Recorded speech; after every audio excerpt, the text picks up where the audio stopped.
Well guys, after farming a lot of goodwill over the past 3 videos, it's time to get some hate with this one. Not because I want to get hate, but because I've been experiencing firsthand how rabid some fans of Arc Raiders are online towards any kind of criticism or any kind of suggestion. So even a video tackling legitimate problems in the game for their own best interests is bound to attract problems, but it is what it is. Arc Raiders is all the rage right now. Everyone is playing it, all the pro gamer streamers are broadcasting it, all the OGs are glazing it, everyone loves it. And genuinely guys, I get it. I see where the love is coming from. I've been playing it myself every now and then, and there's definitely something there that just clicks with the formula and works really well. It runs great, and each new round is a potential new adventure different from the last. It's a fun time, and the game is even deeper than it may look on the surface by just watching YouTube videos of it. But there's something about it that is just egregious, and surprisingly I don't see many people talking about it. And to an extent, I understand. People are hyped, they're having fun, they're in the honeymoon phase and sharing clips of it, but it still needs to be focused on. And it's only a small issue now, but it's guaranteed to get worse if people don't speak up. Before I jump into the matter, just a small little disclaimer in regards to what we're about to get into. I'm not big on multiplayer games. I used to be, but throughout the last console generation, so between 2013 and 2020, I gradually began losing interest in them, and the reason why I lost interest was because of the shift of the mentality behind making them. The shift towards live service or games as a service models whose problems are present in Arc Raiders. Arc Raiders stands out. It's a great game, and so because of that, I'd like to see it do even better and not go down the same road. So let's talk about it. The number one thing I hate about live services or games as a service models is that it shifts the way that these games are made. We used to have multiplayer games that were made for the love of the game. They released complete with enough content to keep you going, different game modes, multiple maps, and customization options unlockable via gameplay. Now, games like Arc Raiders are released deliberately unfinished, and the level at which they will be completed depends on how much money they're making after launch. Some games last, and others just die, like we just saw with New World. Arc Raiders deserves praise for being so polished, especially as an Unreal Engine 5 game during a time where every other Unreal Engine 5 release is broken. But the content is limited and often locked out. Then we get the roadmaps, which promise the addition of more content at a later date. It implies that more content is being made, and so that means the developer team must be sustained with more money, which then justifies that locked out content. It invites this toxic relationship between these studios and the players, where they normalize the monetization of content that should be in the game by default and earnable through progression. Progression or special challenges or special feats. I mean, you can do whatever with this. Some games do enough of a good job where they have balance. They got enough and decent free content that is unlockable in-game, and then more premium stuff that is on some e-store for real money. But that's not the case with this game and so many others that use this goddamn model. Games come out and aren't even rewarding on their own anymore. I miss playing an online game and being able to play for what I wanted to unlock. If I was playing one of those old Call of Duty games, it was right there. Oh man, this red camo looks awesome. What do I need to unlock it? Oh, 50 headshots? Alright then, let's work for it. Now it's like, oh man, this red camo looks awesome. How do I unlock it? Oh, 900 whimsical crystals? Cool, how do I get these? Oh, I gotta buy a bundle of 1,000 for $10? Man, that's some bullshit.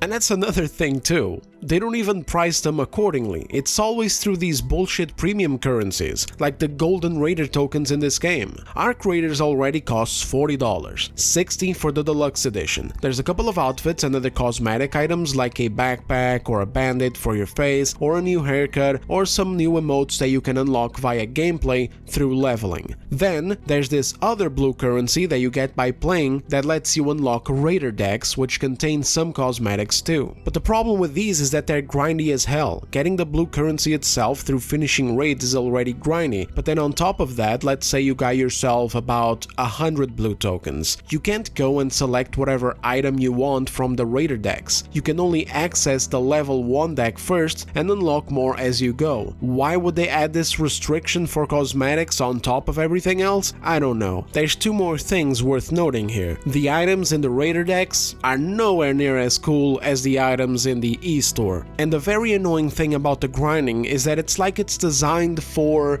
balance, okay? So basically, let's say that you got two types of players, a casual player and a guy who's obsessed with the game and he can't stop playing it. If you're a casual player, you're just fucked, okay?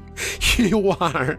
It's going to take forever for you to ever unlock something cool. And if you are a guy who's always playing, who's obsessed, who loves this game, who cannot stop, who's always over there grinding, you're going to be rewarded because you're playing a lot, but you're not being rewarded accordingly. In fact, now that I think of it, that's not even balance, that's total lack of balance, because one type of player is just getting cooked and the other type of player is experiencing the exact way that the game is designed to be, which is not very rewarding at all, because it's supposed to be a live service, and so of course things need to be artificially inflated so that you're playing for hundreds and hundreds and hundreds of hours and still having something to unlock. Why would they do this instead of, oh, I don't know, doing more rewards? What do you want me to say? I have no idea. But what I do know is that besides that, if you want actually good looking cosmetics, you really have to shell out real money for these golden tokens to use at the e-store, where like 90% of the game's cosmetics are at, and are sure to keep landing in, because they just released another set just a day or two ago as of the recording of this video, and they're directly on the e-store. It's like, hey guys, check it out, a new item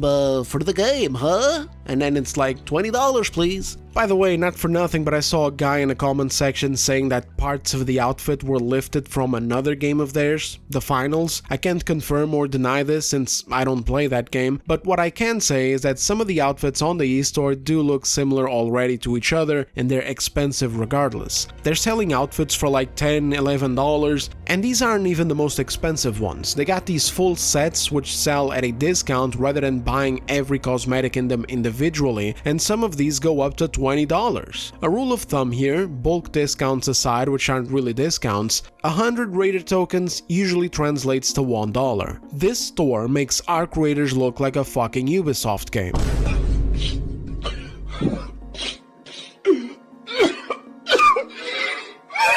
They got one set selling for $9, which is just a stupid ass helmet for your chicken. By the way, yes, you have a chicken and it's not even out and about with you, it's just visible in the menu.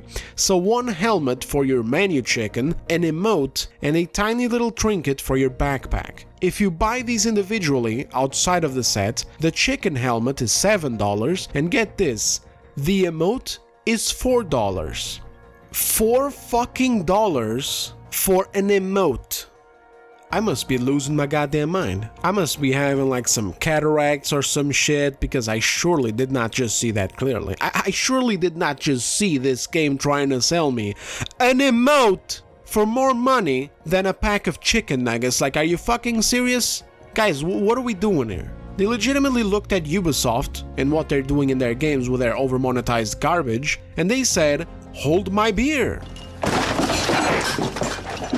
All of this stuff you're seeing right here, every single one of them that has a yellow symbol is only attainable with money. The ones with a blue symbol are attainable through the decks, and the ones with no symbol and just a padlock are the ones that you get via quests or level ups. But if you blink, you might just miss them, because that's how few of them there are. I am so sick of this business model, man. I'm sick of games releasing with a bunch of cut content that they want to sell to me separately. What exactly is the incentive for me to dump several hours into this game if I'm never going to look cool unless I open my wallet again and again and again after already spending $40 on the game? Like, they don't even try to do acceptable pricing. They don't even try to be subtle or with something like, I don't know, $2 or $3 for an outfit. Like, nah, son, straight up going in raw with prices between $10 and $20. It's enough to make me wonder if I'm living in an alternate universe. How is it that people aren't making more noise about this? How is it that people are just accepting this? $20 right now buys you the Metal Gear Solid 5 Definitive Edition, which has both Ground Zeroes, plus the full game with all the DLC. It buys you Silk Song. It buys you an Atomfall expansion, dude. It buys you V Rising. In fact, there's a whole indie sale going on PlayStation if you're on that platform, with loads of other games that you can get for the same price or even cheaper than it takes to buy a single outfit in this game. Embark Studios can eat my entire ass with this monetization model. The whole thing. Like, what the fuck do I look like? Do I look like an executive? Do I look like famous Portuguese football player Cristiano Ronaldo? Listen, let me put it this way. Who the fuck is the monetization director of this studio?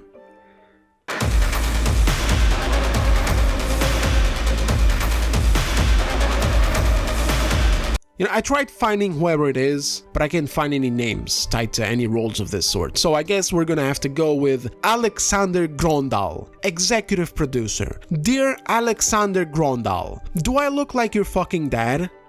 Because I assure you I'm not. So if you could please ease up on the child support demands in the form of cosmetics for this game, that'd be great. Thanks. Now we also have people glazing them over giving players 500 Raider tokens due to there having been server problems from having loads of people playing at the same time. So they gave them those 500 Raider tokens as a sorry and a thank you. By the way, personally, I didn't even get anything, just saying. But even if I did, I just told you the kind of prices on this store. You can't buy shit of any value with these 500 tokens. Now, I get it, a lot of companies out there have server problems sometimes and they give nobody anything for it. They just go, oh my god, I'm so sorry, I fix it right now. You know, it's whatever.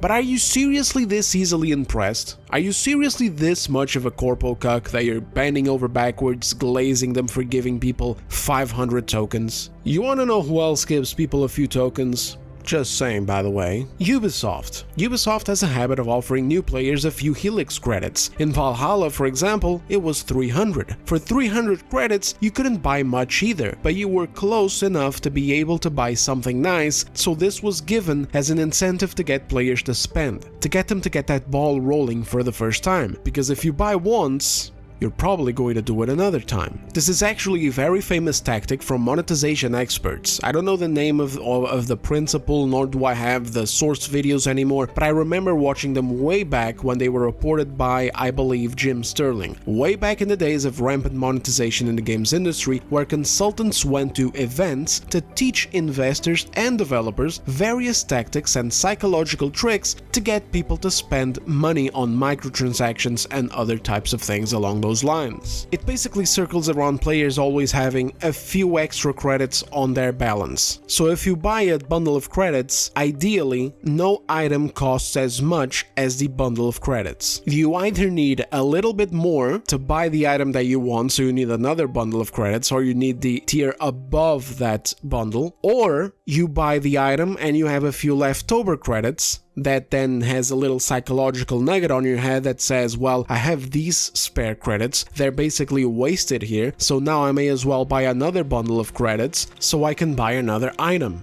It's scamming 101. Now fellas, if it was me who fucked up and I wanted to thank my players and apologize to them, I'd give them a significant value that allowed them to buy at least one full gear set or an outfit that they wanted, or I would release a new outfit set that hasn't come out yet for free for everyone. Not fucking 500 tokens. 500 tokens doesn't do anything. You can't buy anything of worth. You can only buy it if you already have balance on your account, or if you buy a new pack of Raider tokens so that you have enough to buy something significant. Their monetization for this game is cooked in general. The best rewards are locked out even if you pour 1,000 hours into the game. No matter how many hours I pour into the game, no matter how well I play, I still have to open my wallet and spend ridiculous amounts of money for an outfit. And sometimes, man, I don't know, it feels like you only ever get away with criticizing this shit when it's a pre-hated company. Like if Microsoft comes out and goes, hey everyone, The Outer Worlds 2 will be $80, then everyone gets their pitchforks and tears them a new poop shoot. Same if Bethesda pulls something similar. Same if EA does it, or Ubisoft, or Gearbox, etc. But if a protected company does it, or if a game is minimally decent enough to be entertaining, then suddenly it doesn't matter anymore. Even if in the end the price point is even higher than a copy of The Outer Worlds 2 for $80. I mean, holy shit, $80, that's basically the deluxe version of the game plus one more gear set from the store, or the standard version of the game plus 2 gear sets from the store. Cosmetics are the heart and soul of many of these games. People like to look cool and have something to play for and then show off, especially in third-person games like this. But now it's like, nah, fuck it, let's just pretend as if these price-value relations are good when they're clearly not. Like, holy crap, have you any idea how lucky we are that, broadly speaking, when it comes to the rest of the games industry, particularly on the single-player side of things, it's actually a miracle that the price of expansions hasn't risen exponentially into the three-figure values? Because they could have. I mean, look around. $20 gets you a stupid-ass outfit in Arc Raiders. You can look like an astronaut, you know, meanwhile... in The Witcher 3, it got you a whole new game-sized campaign with a new story, new locations, new weapons, new armors, new everything. But that's different. I mean, come on, you know? Is it? Is it really different? I mean, CD Projekt Red had to spend well over a year producing that expansion. Same way the live service developers have to spend the years making more content for their games. And the shit they produced is much bigger too. I mean, it's not even comparable. Expansions like these, which are also present in games like Cyberpunk, various From Software games, Fallout, The Elder Scrolls, etc., have a lot more time and work put into them than a few new cosmetics for a store or maps. So why the fuck are live services so comfortable to charge players hundreds of dollars for a few extra outfits and items when most single-player games charge between $20 to $40 for whole entire bundles of content that are basically whole new separate games? The answer may be uncomfortable, but the truth is that it is because we let them. Or rather, they did. The ones who kept buying these games, spending this money on these cosmetics, praising companies for the bare minimum, and blinding themselves to the fact that they're getting scammed. Look around at No Man's Sky, for example. They not only fixed and finished that entire game years ago already, but they have since completely overhauled it with multiple huge expansions that completely changed the game. They have charged players $0 for these expansions, while the game itself has also gone down in value. You can buy No Man's Sky right now for like $20, even less on a sale, and have access to more content than you're likely to even experience, and it's all free. Sure, after the problems at launch, they had a lot of accountability and responsibility to take, but that's the point. They already paid that back ages ago, and ever since then, every other update was free. I don't buy into the idea that these types of games have to cake themselves up with monetization just to sustain themselves. This is cope, it is lies, you shouldn't listen to it. Arc Raiders' reward system is ass on purpose, and it shouldn't be.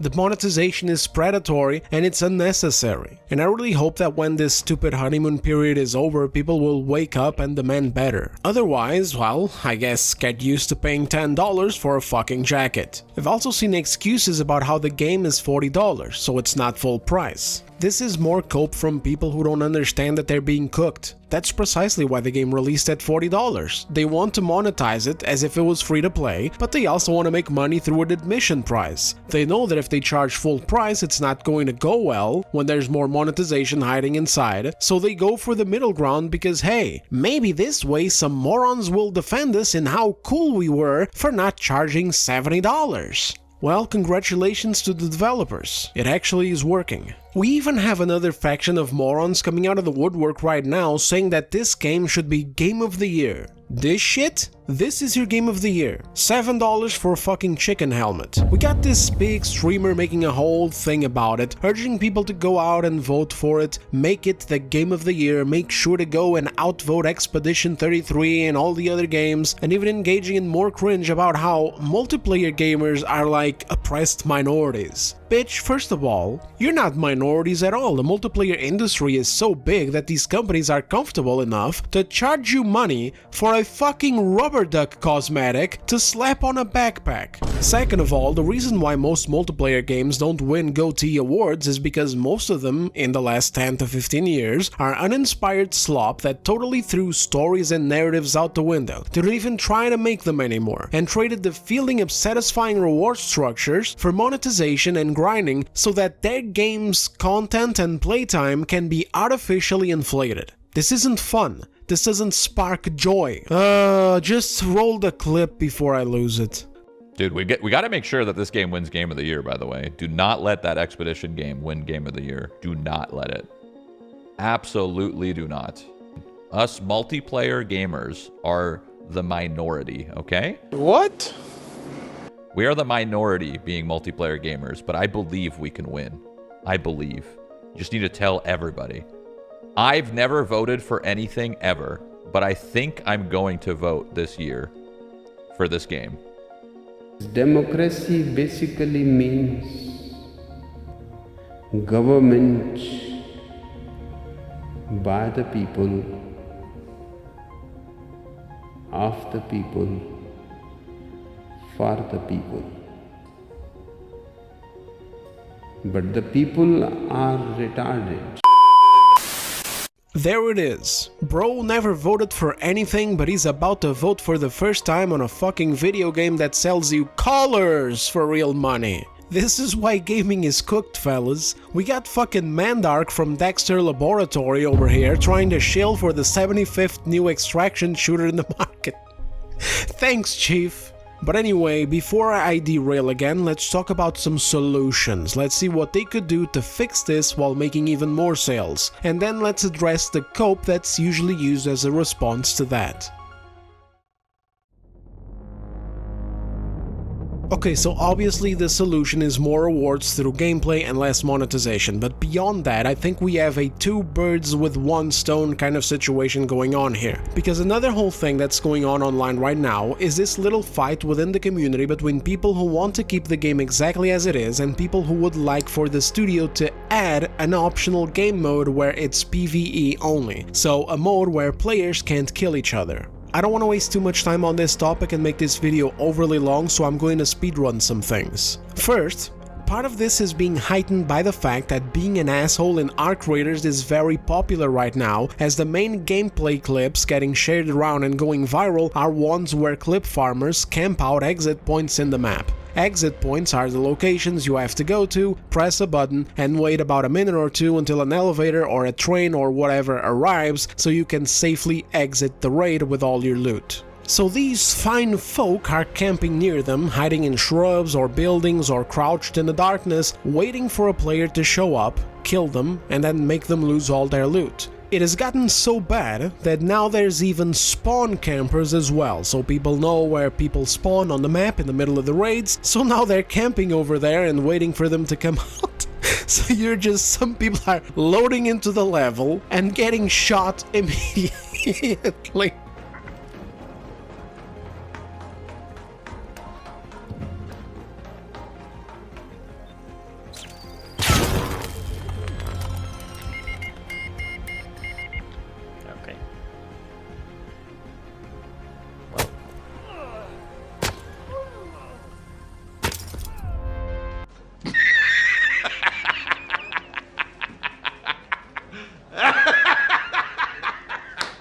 Anyway, this kind of thing going viral has increased this kind of activity in game, and as a result, some people are pissed off, and other people who haven't even bought the game are watching these clips, and they're deciding to just not buy it because they don't want to have this kind of experience. They would prefer something more along the lines of a co-op experience, or just the natural way that the game is meant to be played without this kind of influence where these kinds of clips are creating more clip farmers who want to do this kind of shit in game instead of playing it normally. And realistically, they're both right. This is a PvPvE game. It's normal to run into a stranger and get killed, just as it is normal to run into friendlies and help one another. I personally prefer the latter. I love having friendly and cooperative interactions in these games. To me, the feeling I get is what truly makes this game unique. It's what I want out of it. Because when I want to just slay other players, I just load up Battlefield 6 and have some fun over there. But what hasn't been normal is how the popularity of these clips have turned the game into a shit festival where most of the time you're going to run into an asshole farming you for clips. And it really is mostly just for clips because the rewards for killing other players is damn near non-existent, including when it's in defense. You can loot them, but the loot that they have on them is just the same kind of shit that you can find on your own as well, or straight up nothing if they just join the raid to hunt down other players, okay?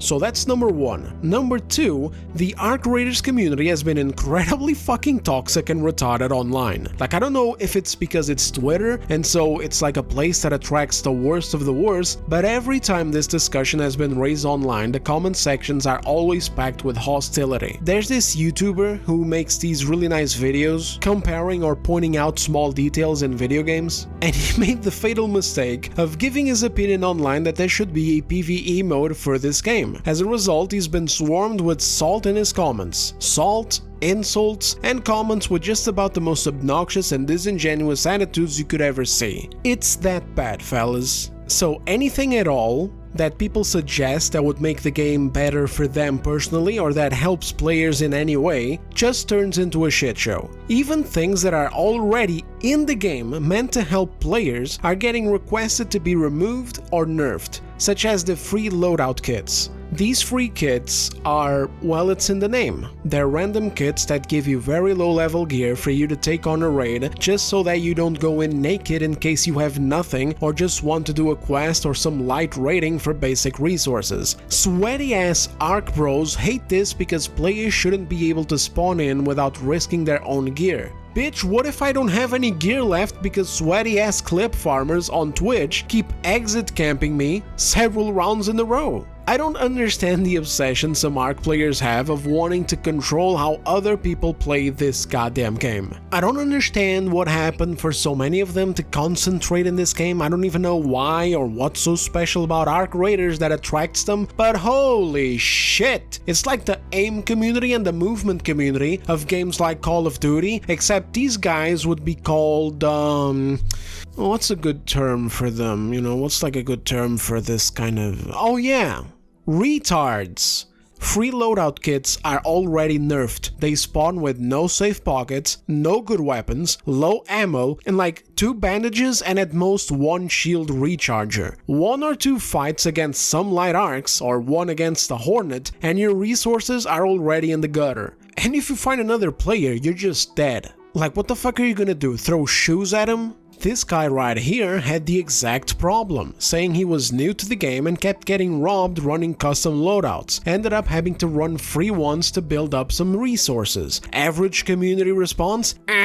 Actually, that's not how extraction games are all about. You're supposed to be robbed and learn from it, player. Extraction games are all about suffering and being pushed to the limit of your patience, preferably to the point where you log out of frustration. Like, what the fuck is this? So anyway, with all of these elements put together, the under-rewarding monetization, the woes of the co-op fans, and the sweatiness of the competitive bros, we might be able to find a decent solution in not just adding another game mode, but also beefing up the existing one. This way, people who want to unwind and play the PvE mode running around picking up flowers and gooning together to spider robots can enjoy themselves, and the competitive bros, who can only find fulfillment in life when they're having their balls crushed by a hydraulic press, can also have a better time. And of course, the developers can profit from both of these types of players. It's a win-win-win situation. And we would do this by boosting the rewards that the default mode offers for engaging in higher risk gameplay, potentially even including a reward for engaging in PvP, whether you'd be doing it in self-defense or because you want to roleplay as a ballbuster. The riskier nature of the world that the PvP purists keep saying is absolutely necessary to ensure that the game remains fun would be multiplied. And the rewards could be some Raider tokens, so we can quit this clown show of locking content behind a paywall. The rewards, however, need to be more than the blue coins that they give though, otherwise you'll be playing Arc Raiders until 2033 just to unlock a fucking cowboy hat.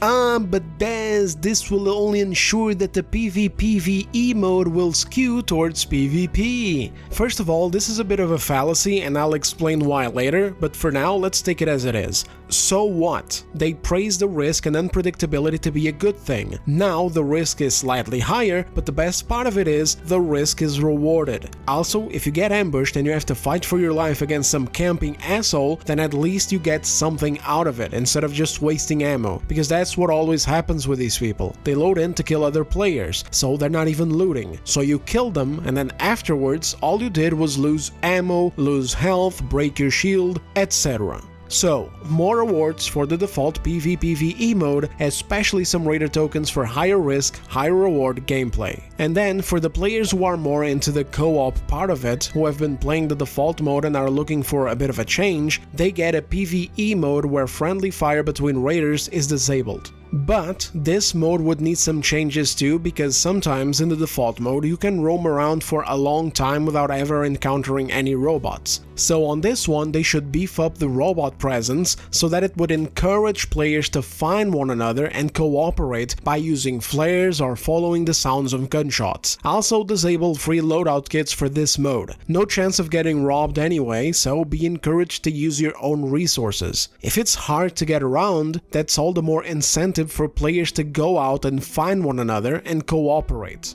And that would be it. Also, do more stuff to help raiders stand out. Like, I'm about to sound like a boomer, but add stuff like calling cards and badges. People like ways to express themselves and show off their accolades. This would be a nice free one to do so with additional in-game rewards. In-game though, for the love of God, don't fucking paywall cards and badges. Oh my god, they're going to paywall it. I'm gonna have to pay like fucking $10 to get like a fucking calling card that says, I don't know, Arc Slayer. Oh fuck.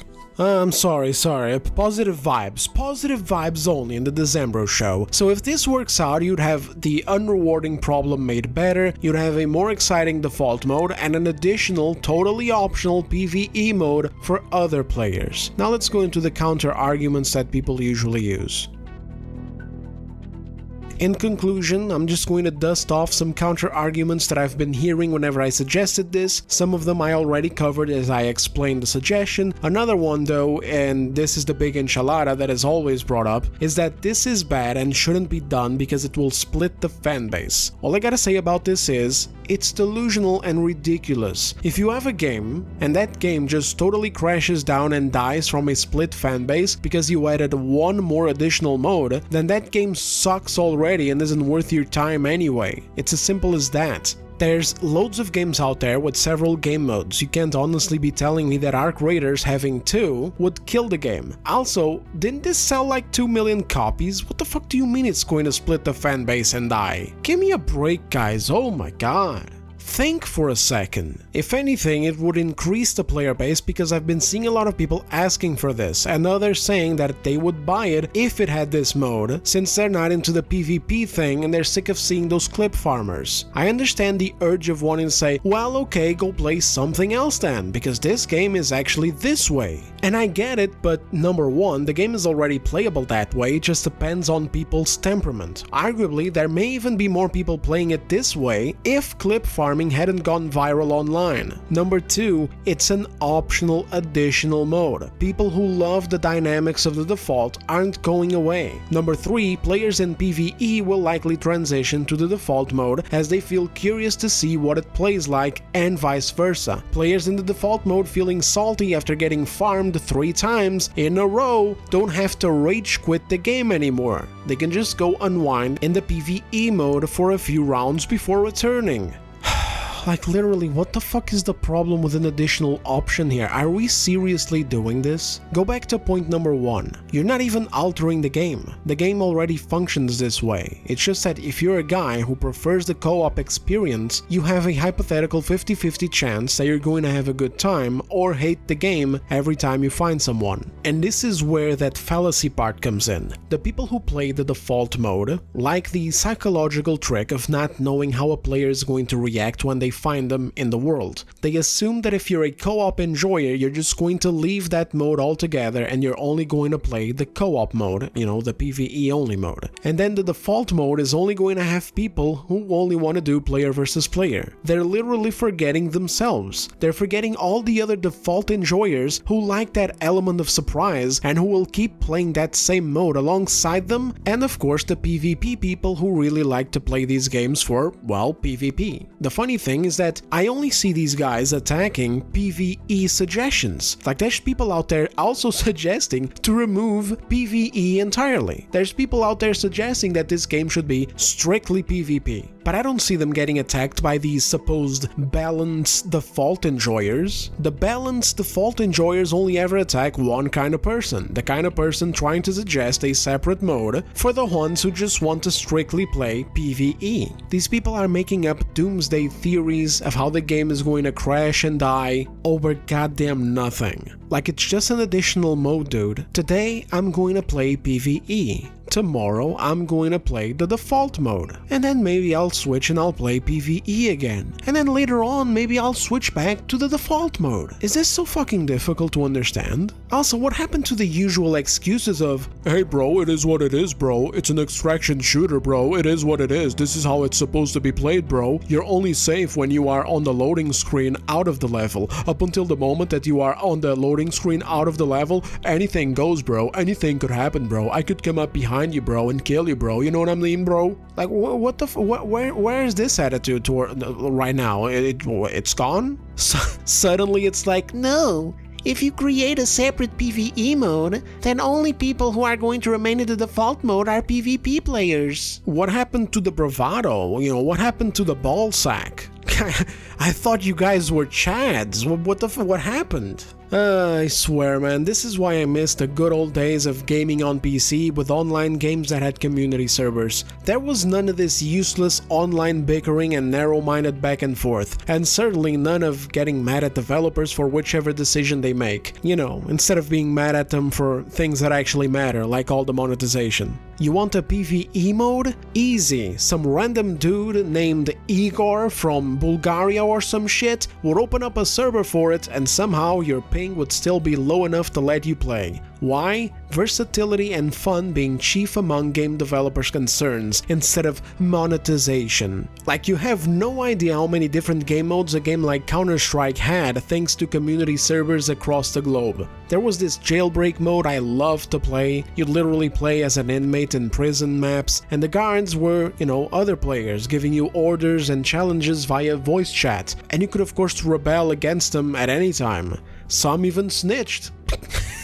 I was one of them, now I actually remember. Sometimes I snitched. I led guards to broken vents and etc. to show them, hey look boss, somebody went through here.